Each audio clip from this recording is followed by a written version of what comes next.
If you have late payments on your credit report and you want to take them off, listen up. I want you to go to the Consumer Financial Protection Bureau website. That's consumerfinance.gov. Now you're going to click on Submit a Complaint. After that, you're going to click Improper Use of Your Report. Once you do that, I want you to copy everything I say in that box. Word for word. Pay attention. Copy it and paste it on your box. In accordance with the Fair Credit Reporting Act, this creditor has violated my rights. Under 15 U.S.C. 1681 Section 602 states I have the right to privacy.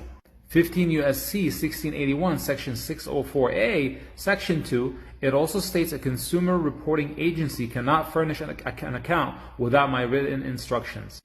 Under 15 U.S.C. 1666B, a creditor may not treat a payment on a credit card account under an open-end consumer credit plan as late for any purpose. Okay, awesome. Great video. I just have a few caveats that I want to tell you guys about here. He talks about the Consumer Financial Protection Bureau. That's an amazing website for you guys to be able to hold these companies like the credit bureaus, the creditors, collection companies accountable and to be able to respond back to you. So what is the CFPB? It is a place where you can submit disputes about certain companies to the government because the CFPB is a government bureau. You can actually send them a message. You can ask them to investigate a certain company because they have not been responding to you or whatever. So the whole point of that organization is for the government to protect us, the consumers, against big giant companies, because the big giant companies, if one person is complaining, they can completely ignore that one person. The whole point is for the government to force these companies to actually answer our questions. Here's a little caveat though. You have to have proof that you've tried settling this issue before reaching out to them.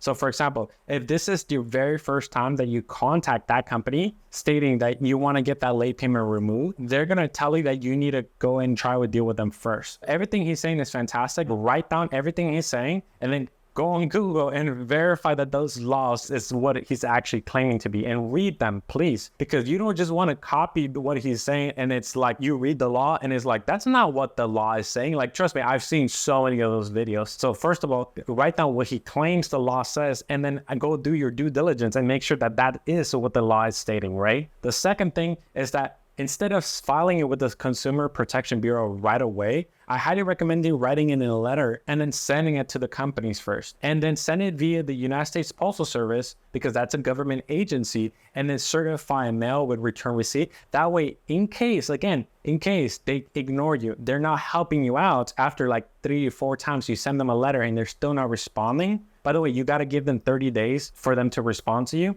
So this is why credit repair can take such a long time, because you send a letter, you got to wait for them to get it, which takes 5 days. And then you have to wait 30 days for them to open and conclude an investigation. And then you got to wait another 5 days for them to send you a letter back. You got to read it. You got to, write another letter. And then you got to repeat the process, right? I highly recommend you doing that first because that's what the CFPB tells you to do first. The whole point of the CFPB is for it to help those who already tried contacting the company for months and multiple times through different methods, and they just completely were ignored. First do that, because here's what's going to work even better. Once you submit that complaint like that, there's going to be a section for you to be upload and attach documentation. If you can prove in attached documentation that you've been saying the same thing again and again to them, and they were not responding to you, or their response was like, oh yeah, we can't do anything, or like, we're not going to do anything about it, right? You can attach their responses, further validating the fact that yes, you've tried multiple times for multiple months, that you've been trying to get in contact with them, letting them know that they're breaking federal law and that they're not giving you an adequate response. And then you got to write down,